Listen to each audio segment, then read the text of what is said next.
Molweni Mzansi Afrika, igama lam ndinguSiviwe Gwarube, the DA's National Spokesperson. Namgelekile nonke to the Inside Track. Following hot on the heels of our massively successful virtual Congress, we have committed to communicating more directly with you than ever before. We want to connect with you, give insight on DA positions, and more importantly, the work that our DA governments are doing for you, emakhaya. In this age of fake news, information overload, we are committed to helping you get to the heart of news and politics in South Africa today. We place the spotlight on the week in headlines, the news that have been, the news that should have been, cutting through the noise and giving you the inside track into what is really happening. Please like this video, share with your friends and your family. Please subscribe to our page and our channel. However, first up, we take a look at the week in headlines.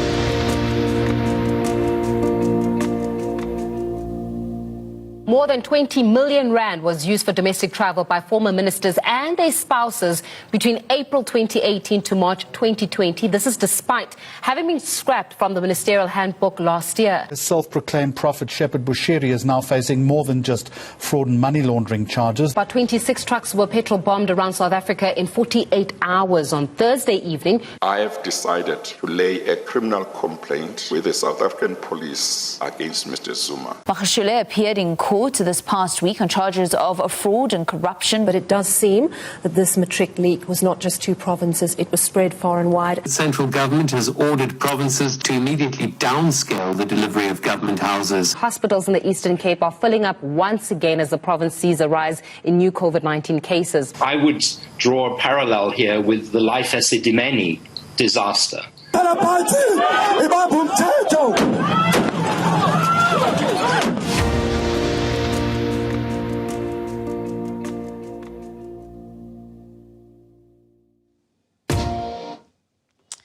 One would not be accused of not being an active citizen if you are missing a lot of what is going on in our country. There is so much going on and there's so many breaking news all the time. And often you can get lost in it. And that is why we have decided that we want to launch this show so that we can be able to look at the news and look at the headlines in the past week, but we can also be able to unpack it and so that we can understand what does it mean for you? What does it mean for you at home? And what are the implications of some of the things that are happening? I mean, one of the things that we saw in the headlines now is the issue of the former president, Jacob Zuma, walking out of the Zondo Commission.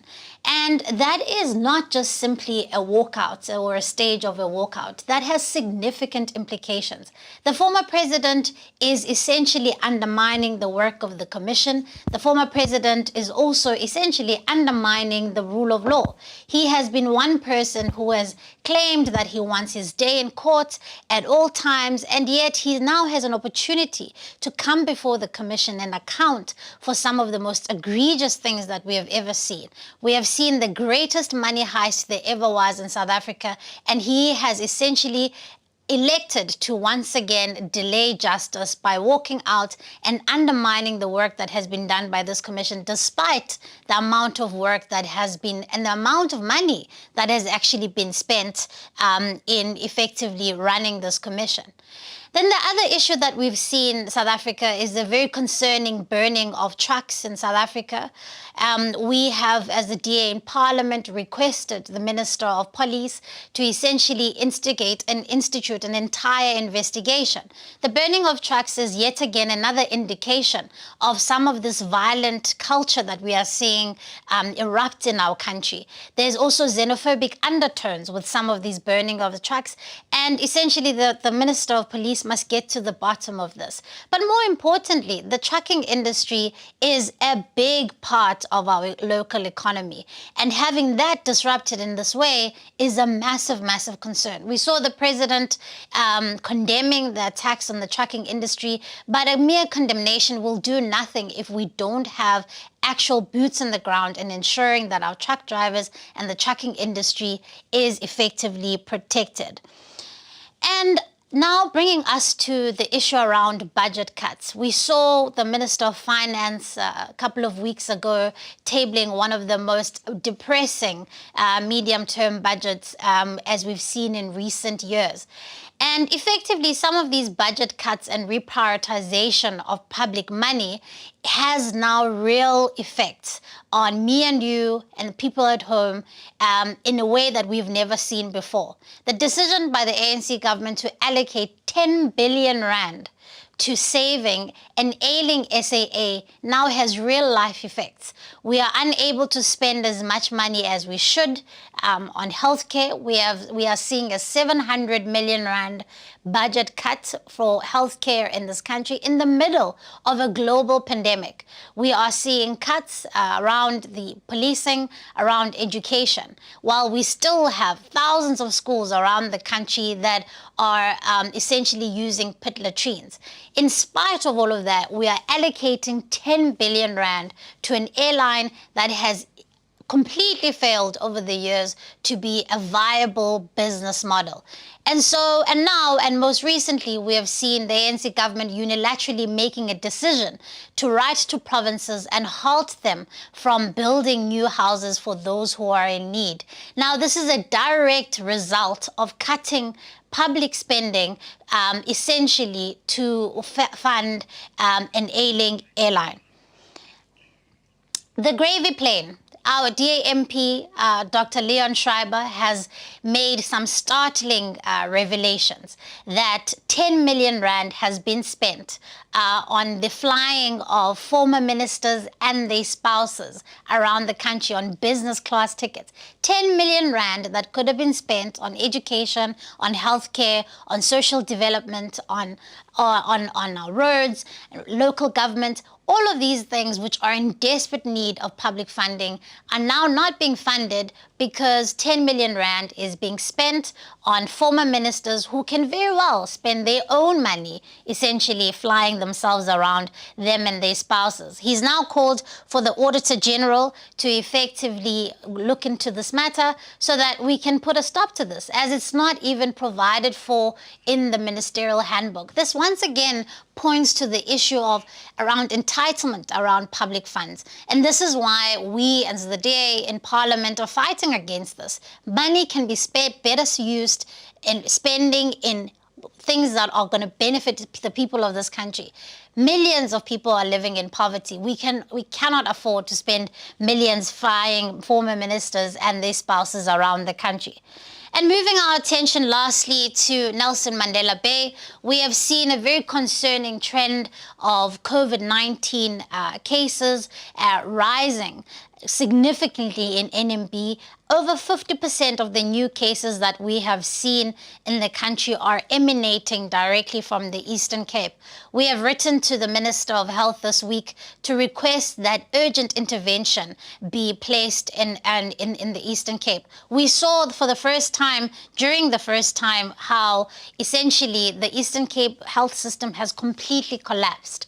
And if we're going to have a resurgence once again in this province, we're going to see people dying senselessly. That's why it's very important that urgent interventions be placed. But also, I want to urge all of you, South Africa, to do your part. We cannot do this alone. People still need to make sure that we are wearing masks, washing our hands and sanitizing, avoiding large gatherings as we head towards the festive season. It still also is in your hands to stop the spread of this virus. And lastly, we saw in the NMB Council this week, the ANC once again blocking us from being able to elect an executive mayor.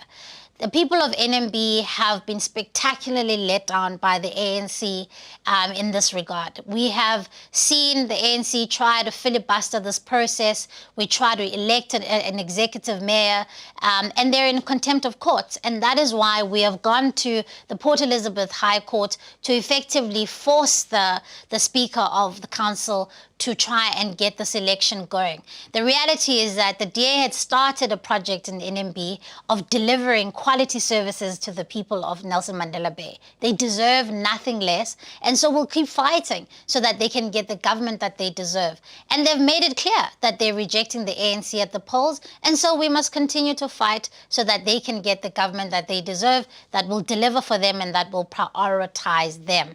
And so let us move on to our next segment, where we're going to be looking at one of the most, I have not yet seen in South Africa something like this in the most recent years. We've seen the major story coming out in this last week, which is the violence that was meted out by the EFF marching onto schools in this past week. And so let's look at it and let's unpack exactly what it is that we are wanting to see from this.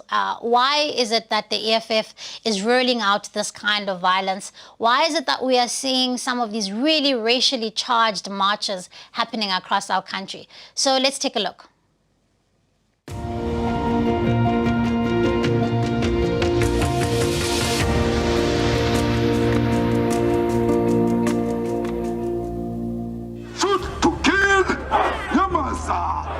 I will be in Senegal myself. That will lead to a civil war, so be it.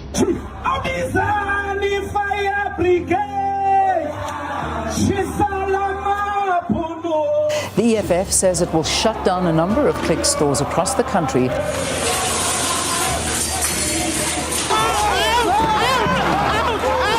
are breaking no. And will remove this government through a barrel of a gun. One man was attacked in the crowd. Move! Fighters! The planned protest, which the EFF guaranteed would be a peaceful one, ended in mayhem and pandemonium. The South African Human Rights Commission says the party's leadership should have done more to avoid the clashes. You could clearly see there's no adherence to the permit. People started throwing stones and the police had to retaliate with water cannons. Poverty is the #1 crime in this country. Where was the EFF's protest when Julius and Floyd were robbing banks? VBS, when they were stealing from widows and orphans, black widows and orphans, poor people. Where was the protest? Where was the action? It was nowhere.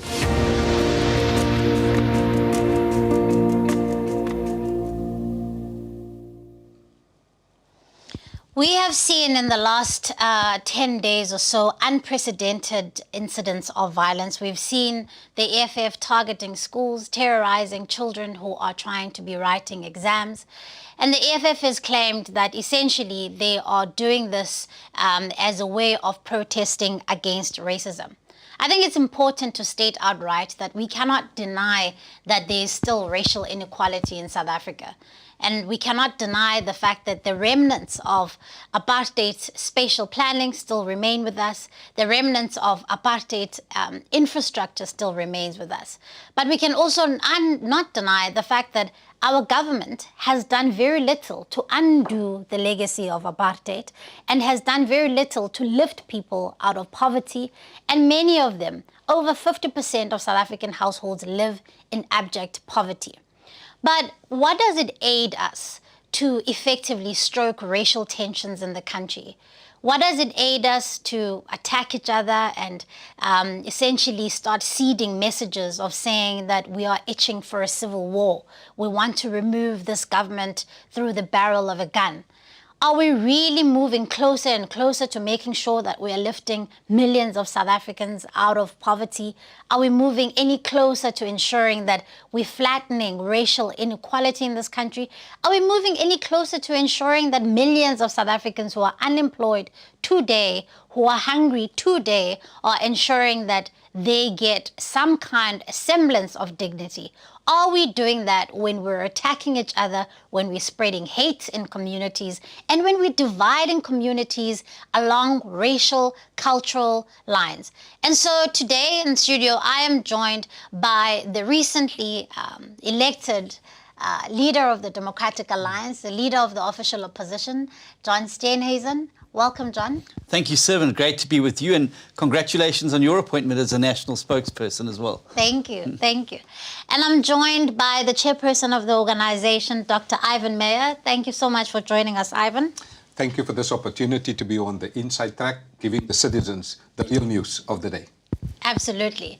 And so I want to get stuck into it, John. I want to effectively, before we start to unpack this notion of certain organizations, either from the radical left or from the radical right, really trying to pull us in different polarizing corners, where essentially South Africans are feeling as though all that there is either choosing the radical left or the radical right, or choosing hate and choosing distrust.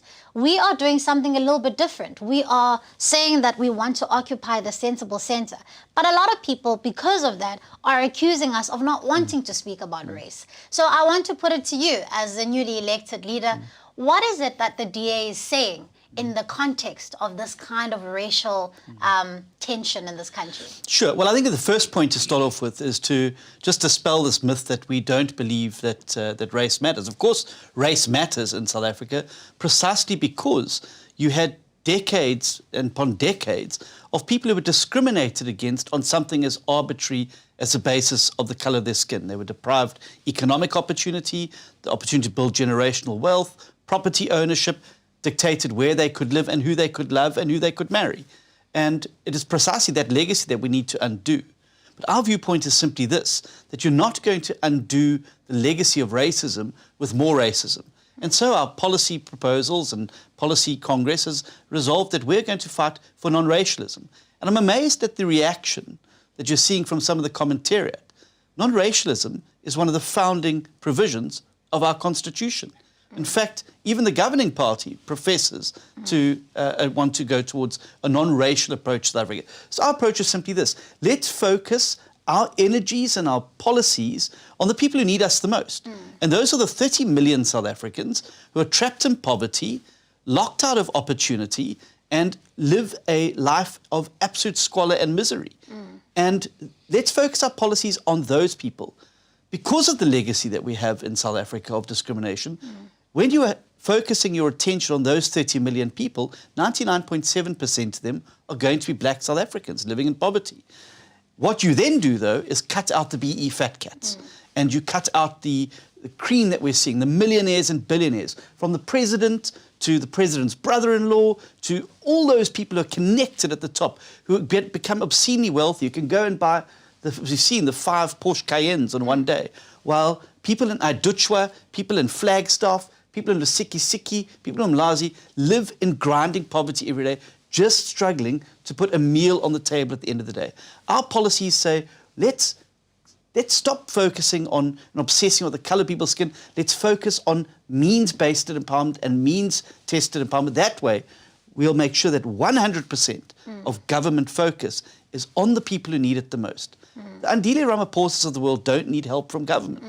The Motsepes of the world do not need help from government. The people who need help from government are those people living in zinc and iron shacks, in schools where there is pit latrines, in classrooms where there are still mud schools, in grinding poverty, in 6 years upwards of unemployment. That's where the focus has to be, and that's what our policy focus is. So I think the media and the commentariat often get it wrong when they look at what we talk about non-racialism. We say we accept we have a legacy of apartheid to undo, but more racism is not the antidote to the effects and scars of racism. And of course, I just as a follow-up on that, I mean, you get certain sort of political organizations who are saying the reason why we want to burn down public property, the reason why we want to storm into classrooms and disrupt is because we want to essentially confront racism at the core. And so really, I mean, what are we aiding by burning down buildings, by, you know, meting out violence against each other, beating each other up? What are we really aiding in terms of getting to a place of real conciliation in the country, if that's what we're electing to do? Well, burning down infrastructure and damaging property actually hurts the poor the most. You know, it is poor South Africans who rely on government schools and government infrastructure to meet their basic needs, hospitals, clinics, police stations, etc., and particularly schools. When we burn that infrastructure down, who suffers the most at the end of the day? It's the very people who need the assistance the most. And so it does not benefit there is nothing that can be solved through the barrel of a gun or at the end of a fist. We've got to come together as a country. If South Africa doesn't come together, we're going to come apart. And the country is going to sink or swim together. And it doesn't matter what color you are, what God you worship, who you love. If the country goes down, it's going to affect all of us. That's why we've got to come together. And we've shown so many times in the past that at the times of our greatest peril as a country, it is when we've come together, putting aside our differences, as artificial as they may be, come together around a common set of objectives and values, we can achieve miracles. And that's what we need to be doing. And that's why I'm so proud that it is our party that is the only party in the South African spectrum that's trying to bring people together. What you've seen in some of the videos that we've seen here today are parties focusing on trying to pull people into lagers, divide people along racial lines, create conflict, because when you can do that, you can divide and rule. When people come together, it becomes a lot harder to manipulate them for your own political ends, because they're coming together around a common set of values and principles, a common set of objectives for the country. And the radicals don't like that, because it dilutes their ability to drive their narrow, partisan political agenda. And Ivan, I know you and some of the Western Cape government MECs and the Premier were actually on the ground in Brackenfell High when the incident broke out. And I know that the MEC for Education had tried to set up a meeting with the EFF to try and hear some of the real concerns that they may have. I mean, what do you think was the actual experience of being on the ground on the day? Yes, I went with our Western Cape Minister of Community Safety, Albert Fritz. I went early in the morning to the school. We've met with the school principal. We've met with the chairperson of the governing body of Brackenfell. We've experienced what is happening. And our main purpose was to make sure that we have oversight over the law enforcement deployment, and to make sure that the law enforcement agencies are capable of dealing with the situation on the ground, to protect, firstly, the learners. As you know, our learners are currently busy with writing examination. Nothing for us is more important than having a peaceful environment for our learners to write examination. So I went there to experience firsthand the law enforcement capability there. But it was clear to us while we were there that the EFF has no interest in politics of reason, the politics of rationality, because our Western Cape MEC of Education, Debbie Safer, created a platform to talk to the EFF, but obviously they were not interested in the politics of reason. They are interested only in the politics of destruction. And that is their agenda, that's the purpose. They are racial, ethnic nationalists. As John has indicated, we are the only party that wants to bring people together, to unite party. But clearly the EFF has an agenda to divide the party, speaking about a civil war. In the Democratic Alliance, we believe that it is possible to fix South Africa. That's why we've elected new leadership under the leadership of John Steenhuisen. And the atmosphere there was very tense. We have seen that they have destroyed some property, property also of the city of Cape Town, a municipality. It's a public infrastructure. Now, when you attack public infrastructure, it is an attack on the state. It is treason.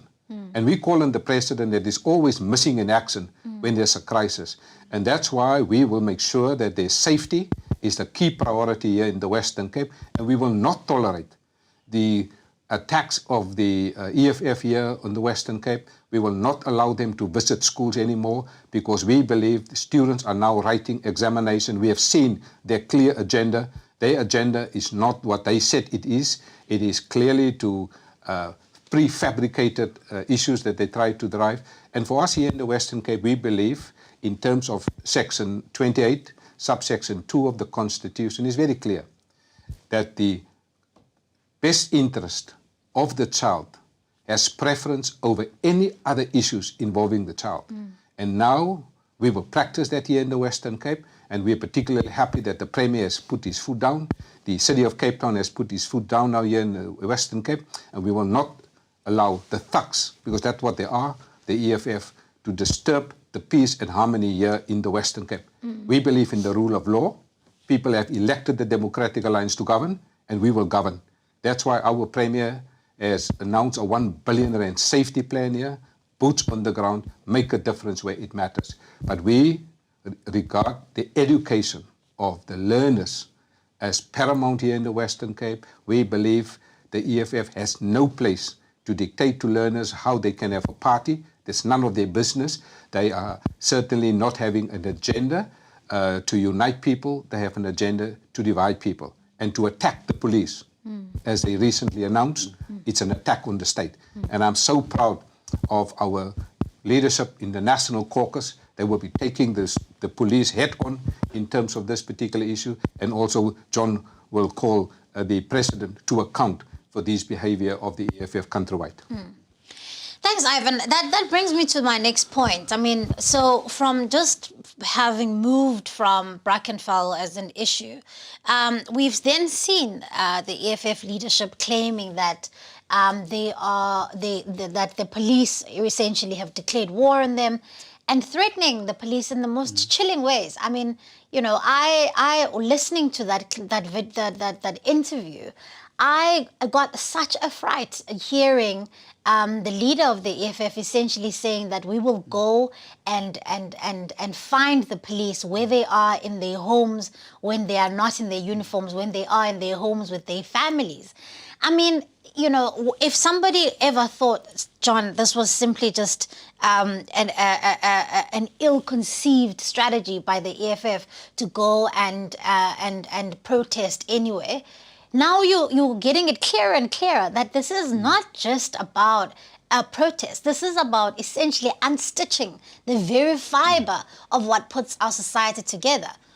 Absolutely. And I think that, you know, first of all, to acknowledge the very important role that the SAPS play in keeping us safe in South Africa. Those men and women put their lives on the line every single day to keep South Africa safe. Now, there are a couple of rotten police officers, but by and large, the majority of them are actually dedicated professionals who want to do their job and do it well. To target the police in the way that Malema has done, I think is very, very dangerous. We already have a scourge of police killings, and I imagine now that this could escalate as a result of these comments. We've already seen that Malema's followers, his blind followers, are absolutely, follow his orders to the letter. And I think we're going to see an uptick in the attacks on police, and Mr. Malema must take responsibility for that.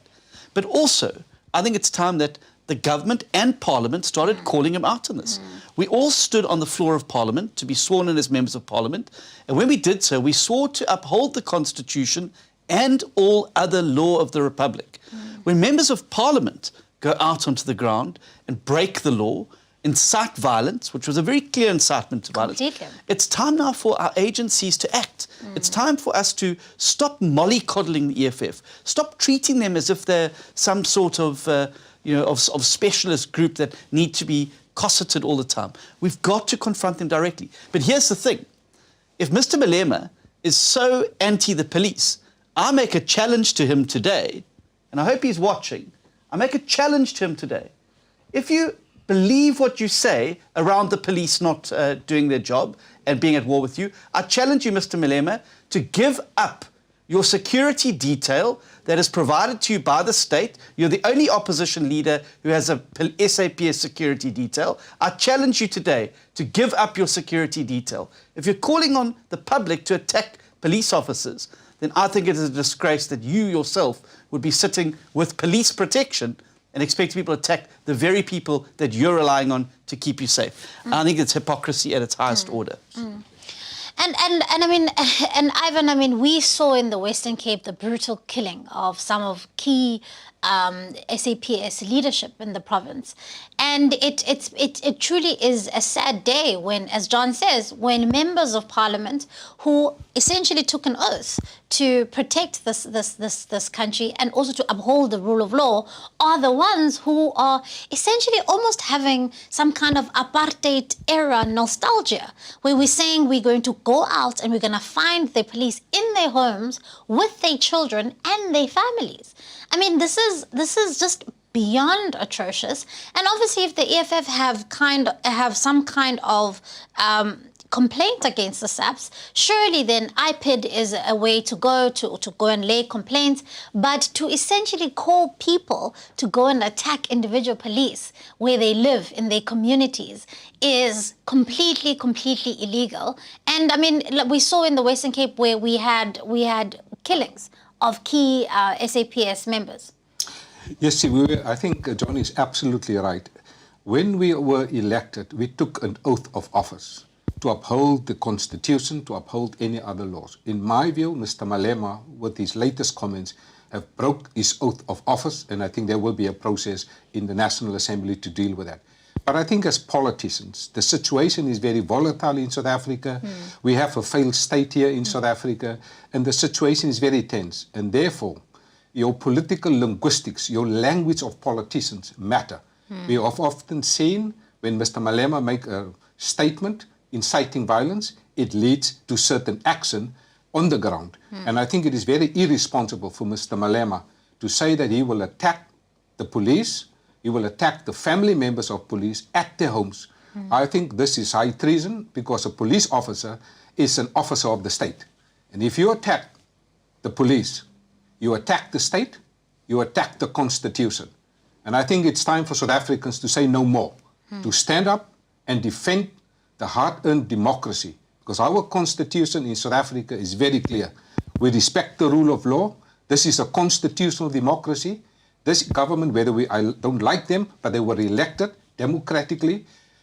And I think there's no way that we can incite violence and civil war.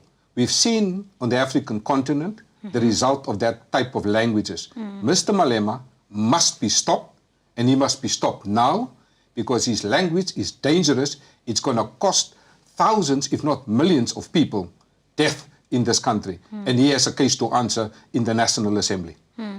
And I know that our Chief Whip, Natasha Mazzoni, has essentially laid various complaints around the language that has been used by the EFF leader around the incitement of violence. And I really hope that Parliament can honestly really assert itself as the kind of institution that it needs to be. That Parliament is not just simply a sideshow to the issues facing South Africa. It actually is the very platform and the very arena where we must be tackling issues facing South Africa.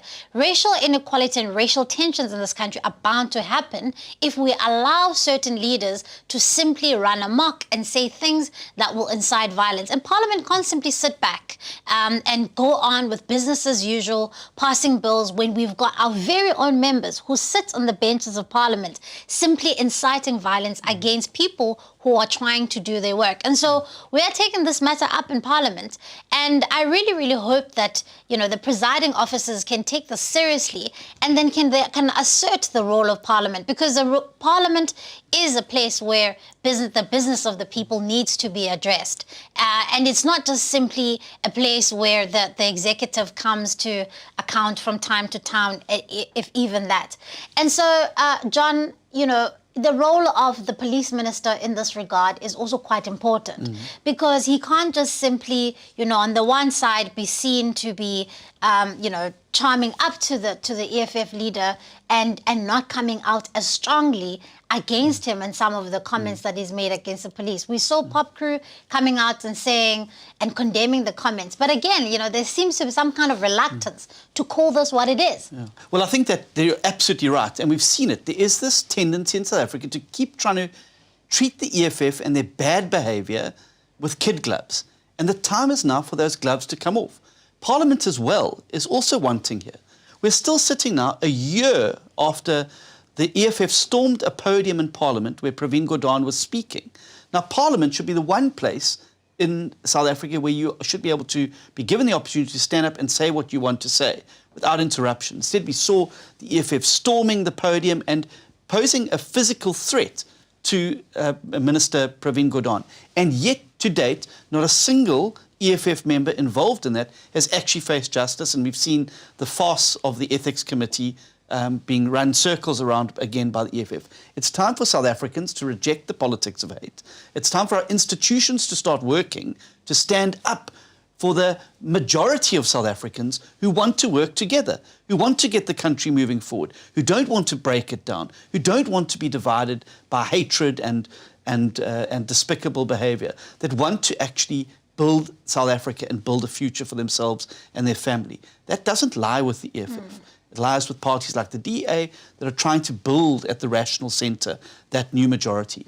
And it means that the police minister needs to get serious. I can tell you, if I had said that, I've no doubt I probably would be facing a criminal charge. If any DA member had said that, there would be strong action from the police minister. Instead, because it's Julius Malema and because he's so terrified of Julius Malema, he is unable to come out and condemn him with the conviction that is required to ensure that the very members that he is supposed to be the minister for protecting and defending, the SAPS, our men and women in blue, are now being placed at risk because of these irresponsible comments. But he's happy to sit next to Malema and chummy up to him in court cases. And you know, it is not acceptable. It is, as Ivan said, an attack on the state. It's an attack on the authority. And we've seen these tactics used before throughout history, breaking down institutions, driving people apart, and we need to make sure it doesn't happen in South Africa. Goodness me, we've had so much division in our past, has caused so much pain, so much hurt, and those wounds that we're still trying to bind. The last thing we need now is an organisation like this that's tearing those wounds asunder, opening them up again, and making them even worse. You don't address poverty and inequality through what the tactics of the EFF are doing. You do it by building an inclusive economy that lifts people out of poverty and into opportunity, that creates a capable state so that people can live in dignity, and an economy that creates jobs so that people can provide for themselves and their families. You don't do it by destroying and burning down. It's easy to destroy. It's much harder to build. And I'm very proud that our party puts itself on the side of the builders. We want to build an inclusive future in South Africa. We want to bring more people into the economy. We want to be able to give more people opportunity. And that's precisely what our policy suite now focuses on. And I just, before we wrap up our discussion, I do want to harp on this point because it's something that is very personal to me. A lot of people say, well, you know, we have spent the last 26 years, there's still people on housing lists who have yet to receive a house. There's still people, half of South African households live in grinding poverty. Millions are unemployed. That now the effects of this global pandemic now mean that South Africans are far worse than they were before. And therefore, you know, the reason why the EFF is employing these tactics is because enough is enough. Well, if we cannot really get justice or get equality over the past 2.5 decades, then we're never going to. And therefore, we must just, you know, you can't dictate to people how they get justice. So, I mean, we've seen this, some of this, you know, commentary coming up saying, people saying, well, we can't through the normal ways of democracy or democratic institutions get the kind of justice that we want, the kind of change that we want. Therefore, you know, they're justified in saying burn things to the ground because there's nothing that we can get from this. And I mean, I want to ask the both of you that, you know, you've both been in politics for a while, and of course there are problems with our political system. There isn't enough accountability with our political system. But, I mean, what can somebody at home who's utterly frustrated and thinking that, you know, their mother died without having been on a waiting list and never even received a house. They have no prospects of a job. What is it that you are saying? It's 2021 is coming up. People have an opportunity to vote. What are you saying to them that, you know, that will give them hope to say reject this kind of the politics of hate, as you say, but what's the alternative? What do I do if I'm at home, I live in a shack, everybody here is unemployed, and there's literally no other hope? Well, I think that it's a very important question. And I think that the reason why the EFF finds traction is that there has been such an appalling rate of delivery. And nearly every promise made by this government since 1994 has been broken. But I think people need to understand that it doesn't have to be like this, that there is another way, that you can have a capable government that cares about you, that focuses like a lazy beam on service delivery, that doesn't steal the money and ensures that money is being spent on citizens, and that gives power to citizens and doesn't absorb power to itself. And we've demonstrated that where we govern. It's our policies, It's our values, it's our principles that have not just spoken about a better life, but it's delivered a better life in the Western Cape, in the city of Cape Town. Now, it's by no means a Garden of Eden, and there's a long way to go. But certainly, if you live in the Western Cape, you live in the city of Cape Town, your quality of life is better, your chance of finding a job is so much better. The basic services by government's own reports are far better than any other place in the country, and you've got far more prospects of being able to live in a decent neighborhood where you can raise a family. That is not a matter of chance or geography, as we've shown in Midvaal, as we've showed in Nelson Mandela Bay, as we've showed in Tshwane. It can happen, but it means that citizens have to become active and realize that you can stay as you are for the rest of your life, or you can change your vote, change your trajectory, and that there is hope for a new horizon in South Africa. But it means that citizens have got to wake up and realize that there is a distinct link between how you vote and how you live. You only need to go to a DA province, a DA municipality, and then go immediately to another. I travelled along the road this week. I travelled from the Western Cape all the way through to KwaZulu-Natal, over 4,000 kilometres. The visible difference of the incapable state is there for all to see in the Eastern Cape. The towns you travel through, Dutchwa, Flagstaff, Lusikisiki, Queenstown, Butterworth, all of them are epitomes of the failed state, where people are living in grinding poverty and misery, precisely because the government there do not care about them. They care about themselves, lining their pockets and giving and taking as much power into government as possible and stripping the power from the people. Where we govern, we give power back to the people.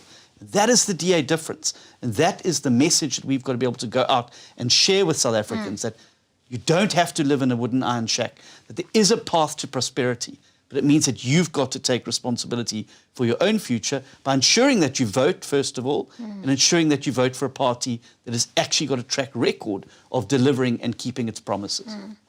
So that means, and I mean, what is clear then, Ivan, is that people don't have to accept that the removal of this government is through a barrel of a gun. I know I don't want to have to think about essentially removing any government through the barrel of a gun. As you've said, we've seen on the continent, we are not itching for a war.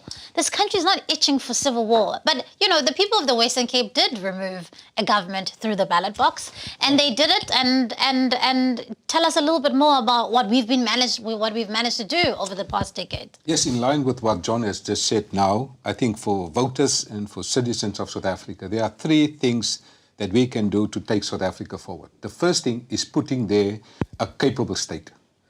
And the Western Cape is a capable state. Midvaal is a capable state.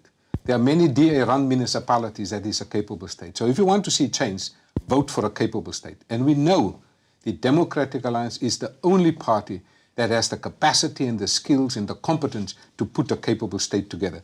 The second issue is leadership.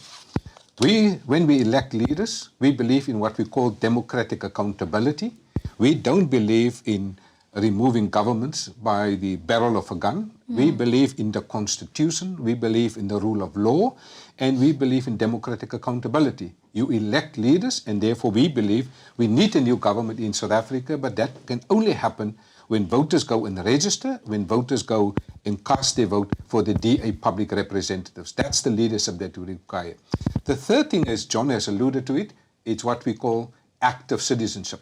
You can lead in your school, in your community, in your church, in your faith-based organization, in your sports organization. That's what we need. We need to build strong institutions outside the body of politics. And so when we look at the state of body politics in South Africa, particularly led by the African National Congress, you only see destruction. But you see strong civil society, functioning schools, religious institutions, some businesses. That's what we want, strong institutions. So we don't believe in inciting violence. We don't believe in civil war.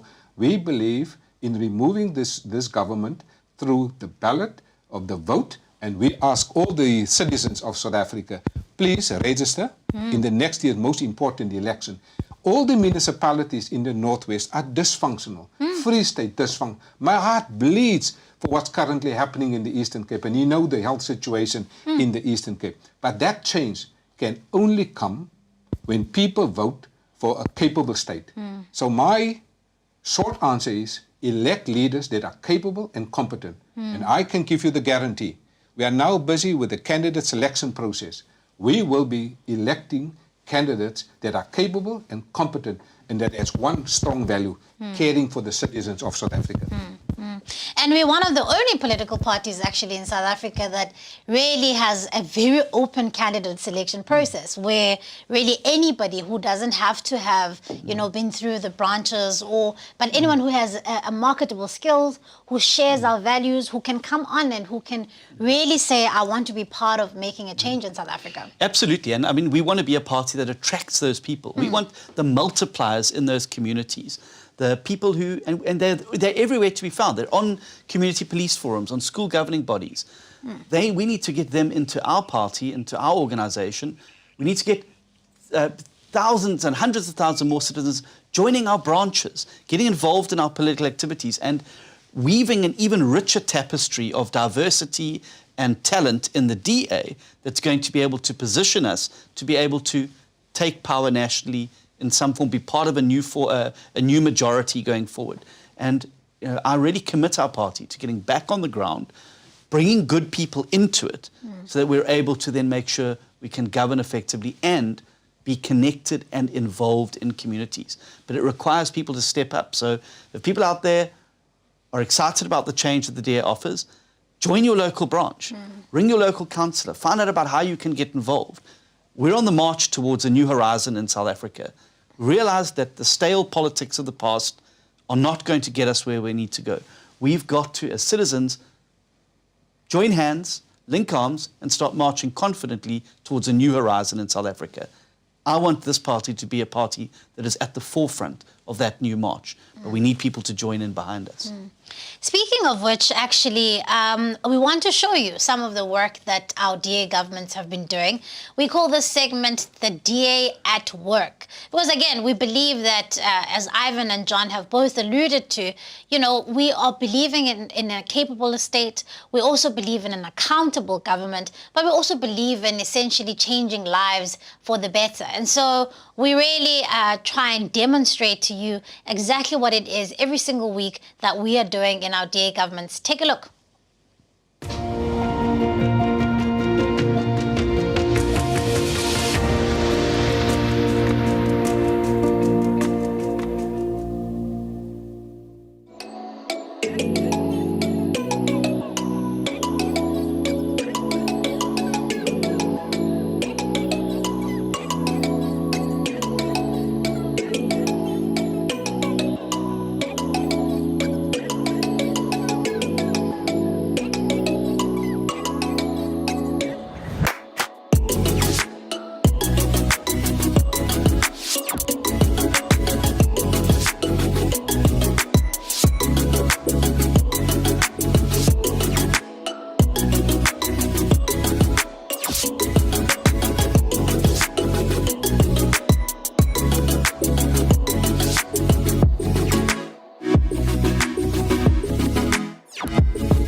I'm excited about some of the things that we can do in our DA governments, and I'm also just excited about changing lives, because ultimately politics is not just for politics' sake.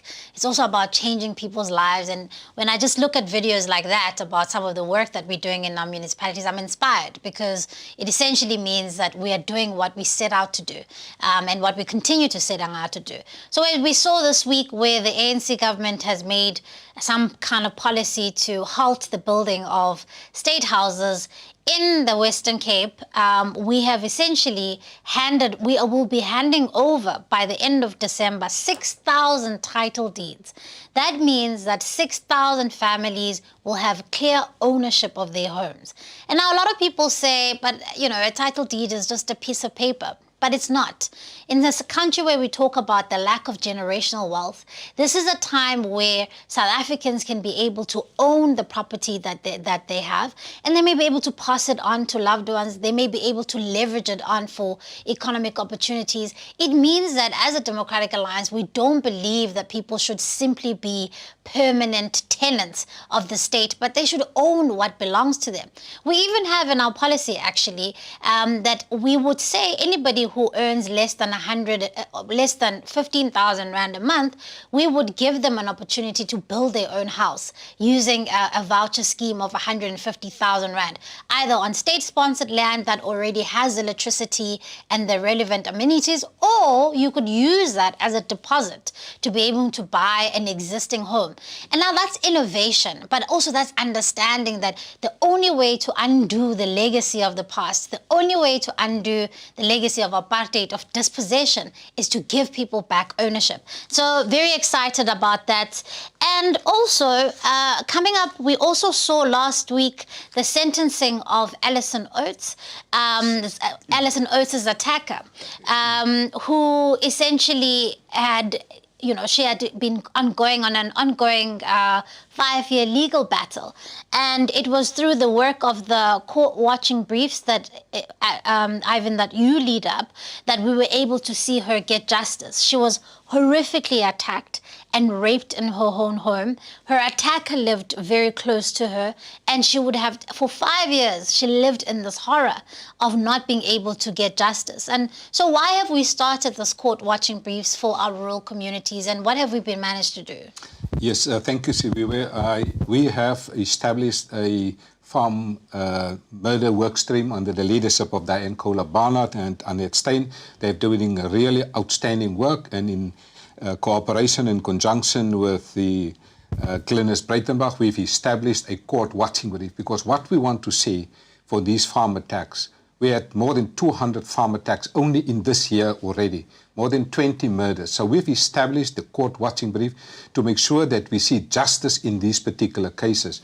So how the court watching brief works in the Democratic Alliance, in every single province, we have a court watching brief coordinator, a provincial coordinator who monitor the farm attacks in the province. We register it on our database in the system, because for us in the DA it's very important to have the right data. We believe in evidence-based governance. So we collect this data, we make sure that we make contact with the victims, we make sure that we make contact with the criminal justice system, with the South African police, with the justice system, so that we make sure that these cases don't fall off the table, that there are ultimately justice for the victims of these particular crimes. Because I believe an attack on a farmer is an attack on the economy. And we are now busy with the economic recovery of South Africa, providing dignity for people. But also, John Steenhuisen has invited Alison Oates, our councillor from the Free State, to his Corona cast. What an outstanding woman, an outstanding farmer. And it really pains us that she had to wait 5 years for justice. She's a brave woman. John indicated that to her. I phoned her immediately after the sentencing of those perpetrators. She's really a remarkable woman. And I think, given that we are now in the phase of gender-based violence, I think that was the greatest gift that we have seen in the recent past for victims of crime. So the court watching briefs will be monitoring it. We are very thankful for Glenys Breitenbach and for Diane Kohler-Barnard, Annette Stein, and all the colleagues on the farm watching briefs. This is really making a great impact. Here in the Western Cape, because of the court watching briefs that we have implemented, a person that was involved in farm attacks in McGregor and Robertson and Montague in that area received a double life sentence and 58 years addition life sentence. And as we say, you will never come out again. We want to see justice. And the court watching briefs of the Democratic Alliance is that we want to see justice. And we have seen justice now in the case of Alison Oates, and we are particularly proud of her courage, her braveness. We salute her for what she went through and stood firm and serving not only the DA, but her local community. I think the brilliance of this, if I may just say, is that here is a party that's actually not just moaning about something, not just criticizing, but actually getting out there and making a difference, putting an alternative on the table. And that's why I'm so proud of the DA. I mean, we are constantly looking for innovative solutions, whether it's a plastic road, whether it is court-watching briefs. We're not just standing on the back of a bakkie with a megaphone screaming at a crowd. We're actually out there finding solutions for the real problems that people face in the country. I think that's what differentiates us from almost every other political party in the country, and it's starting to yield success, and long may it last. Yeah. And I mean, John, we saw what happened to Alison Oates and the gruesome attack that she endured. This is a story of many women across the country. Many of us, you know, whether at home or at work, have experienced sexual harassment, sexual abuse in one way or another. And gender-based violence in this country has reached alarming and crisis levels. I saw a video that you did when we launched 16 Days of Activism. A lot of people can become desensitized, especially as women, when we know that even during 16 Days of Activism, we are still the victim of gender-based violence in one way or another. But I saw a different take where you essentially, you know, we're acknowledging that women are not attacking themselves and that women would want to do different things if it wasn't for the threat of some men in society. And so what do you have to say about that to women who are experiencing all these platitudes around 16 Days of Activism? Well, first of all, I think the 16 days thing is a disaster in itself. I mean, we don't focus 16 days on activism. It should be a 365-day affair. We need to make sure that we are every day protecting women, children, the most vulnerable in our society. We have a scourge of gender-based violence, and what we're seeing is a lot of lip service, a lot of slogans, but very little meaningful action. We still have police stations where there are no rape kits. We still have women who go and report domestic violence at police stations and are turned away and told, this is something for you to sort out at home. We still have women being raped, abused, and told that, oh, it was because they were wearing a certain outfit or, you know, they looked a certain way that they were asking for it. But what I found incredibly moving was it was inspired by a TikTok video where somebody had said that, well, what would you do for one day if there were no men on earth? And what came out was staggering. Simple things. I could wear what I want. I could go to a beach.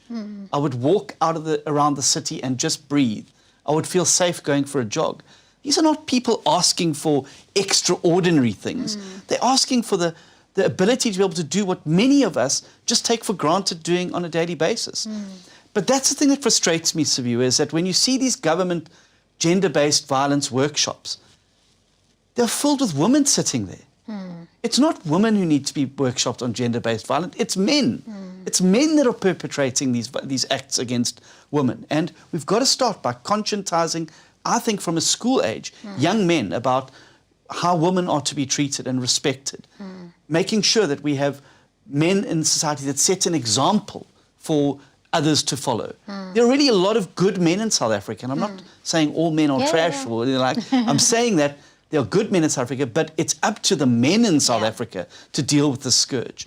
You know, we've got to step up and take ownership of it, and we've got to speak out with a united voice, and we've got to call each other out in these particular acts. And that is how we're going to drive it out of our society. And then we've got to make sure that those people who are caught, who are charged, incarcerated, sentenced, and then jailed. So there are real consequences for gender-based violence. Then we're going to move it beyond the talk into the realm of real action and ensuring that women in South Africa feel safe no matter where they are. In their workplace, in their recreation places, in cities, in rural areas, and that they are treated as members of society in their own right, not defined by, you know, that they're somebody's wife or, you know, somebody's defined in their own right as women. And that's what I think, and it's up to the men in South Africa that are going to have to become the change to ensure that that happens. Absolutely. And also we need to start to see some change coming from us as legislators in Parliament as well, because we are seeing very sluggish progress on some of the pieces of legislation that are meant to be tightening up, particularly the sentencing around gender-based violence. And so, you know, we can have all these pink, you know, sort of goodie packages being sent to women around the country. I know for a fact that I don't want a goodie bag. I just just want to be able to feel safe when I go home. I want to be able to feel safe when I take a walk around the streets. And essentially, you know, that is something that as legislators, we also need to take very seriously. Gentlemen, thank you so very much for joining us. And thank you, Ivan, and thank you for the work that you are doing, not only with the court watching briefs, but also in the Western Cape government. And John, thank you very much for coming on our launch of Inside the Track, and all the very best with everything going. Thank you, Siviwe, and thank you for the opportunity to be with you today as one of your first guests. I'm really excited about this new direct communication model where we're going to be able to talk directly to South Africans about the real issues. Absolutely. And so we will be right back. Thank you very much.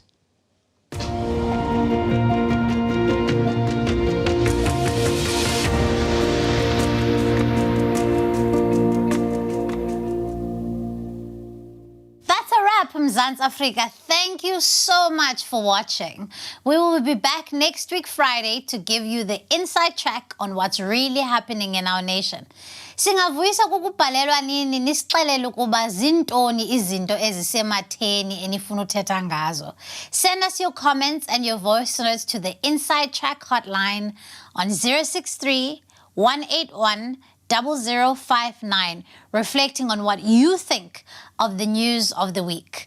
Until then, follow the DA on Facebook, on Twitter, Instagram, and YouTube to keep up to speed with all the breaking news you need to know as it happens. Until then, keep it tidy, South Africa.